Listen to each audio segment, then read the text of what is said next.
एक समय की बात है, भगवान विष्णु सभी जीवों को कुछ न कुछ चीजें भेंट दे रहे थे। सभी जीव भेंट स्वीकार करते और खुश हो अपने निवास स्थान के लिए प्रस्थान करते। जब सब चले गए तो श्री लक्ष्मी जी ने भगवान से कहा, हे नाथ, मैंने देखा कि आपने सभी को कुछ न कुछ दिया, अपने पास कुछ नहीं रखा, लेकिन एक चीज आपने अपने पैरों के नीचे छिपा लिया है, वो क्या है? श्री हरि मंद मंद मुस्कुराते रहे, उन्होंने इसका कोई जवाब नहीं दिया। लक्ष्मी जी ने फिर कहा, प्रभु, आपने क्या छुपाया है? कृपया इस रहस्य से पर्दा उठाइए। लक्ष्मी जी ने फिर कहा, प्रभु, आपने क्या छुपाया है? कृपया इस रहस्य से पर्दा उठाइए। श्री हरि बोले, देवी, मेरे पैरों के नीचे शांति है, जिसे मैंने किसी को नहीं दिया। सुख सुविधा तो सभी के पास हो सकती है, किंतु शांति तो किसी दुर्लभ मनुष्य के पास ही होगी, ये मैं सबको नहीं दे सकता।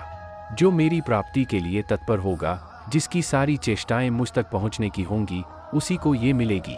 श्री हरि से आज्ञा लेकर शांति कहने लगी, हे जगत माता, श्री हरि ने मुझे अपने पैरों के नीचे नहीं छिपाया, बल्कि मैं स्वयं उनके पैरों के नीचे छिप गई, क्योंकि मैं शांति तो केवल हरि चरणों के नीचे ही जीव को मिल सकती हूँ, अन्यथा कहीं नहीं।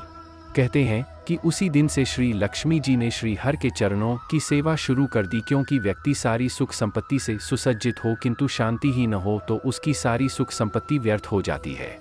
अतः स्वयं सुख समृद्धि की जननी माता लक्ष्मी भी शांति प्राप्ति हेतु श्री हरि के चरणों की सेवा नित्य करती है।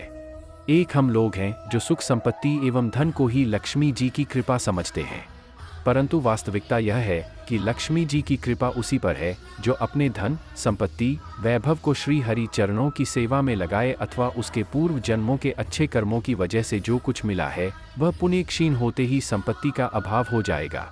जीवन में परम आवश्यक है मन की शांति, अतः भगवान के चरणों में ध्यान लगाएं और अपनी संपत्ति का सदुपयोग करें तथा परमपिता परमेश्वर के अलावा किसी से कोई आशा ना रखें। हिंदू धर्म में भगवान विष्णु और मां लक्ष्मी का विशेष स्थान है।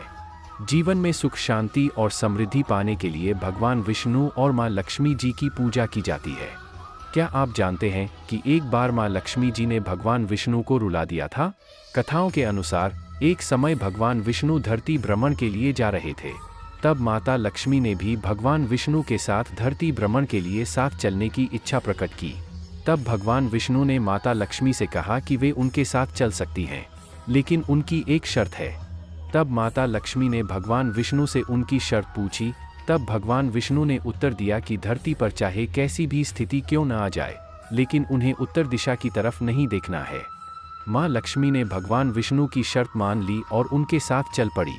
जब भगवान विष्णु और माता लक्ष्मी धरती का भ्रमण कर रहे थे, तब मां लक्ष्मी की नजरें उत्तर दिशा की तरफ गईं। वहां इतनी ज्यादा हरियाली और मनमोहक बगीचे थे कि मां लक्ष्मी स्वयं को रोक नहीं पाईं और बगीचे की तरफ चल पड़ी। बगीचे से उन्होंने एक फूल तोड़ा और वापस भगवान विष्णु के पास आ गईं। भगवान विष्णु मां लक्ष्मी को देखते ही रो पड़े। तब मां लक्ष्मी को विष्णु जी की शर्त याद आई और उनको एहसास हुआ कि उन्होंने गलती की है।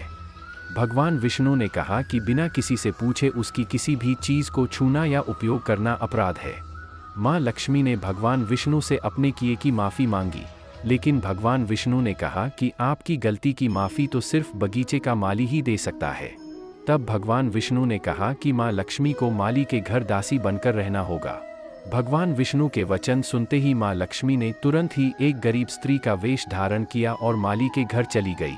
माली ने भी मां लक्ष्मी को गरीब स्त्री समझकर काम पर रख लिया और उनसे अपने खेत और घर में बहुत काम कराया। लेकिन जब माली को पता चला कि वो गरीब स्त्री कोई और नहीं बल्कि स्वयं मां लक्ष्मी है, तब वो अपराध भाव के कारण रोने लगा और उसने मां लक्ष्मी से प्रार्थना की कि जो भी उसने उनके साथ किया है उसके लिए मां लक्ष्मी उसे माफ कर दें। तब मां लक्ष्मी ने मुस्कुराते हुए माली से कहा कि जो भी हुआ वो नियति थी, इसमें तुम्हारा कोई दोष नहीं है। लेकिन माली ने जिस तरह से लक्ष्मी जी को अपने घर का सदस्य समझकर उनसे व्यवहार किया, इसके लिए मां लक्ष्मी ने उस माली को आजीवन सुख समृद्धि से परिपूर्ण रहने का वरदान दिया। उन्होंने कहा कि अब जीवन में उसको और उसके परिवार को किसी भी तरह का दुख नहीं भोगना पड़ेगा।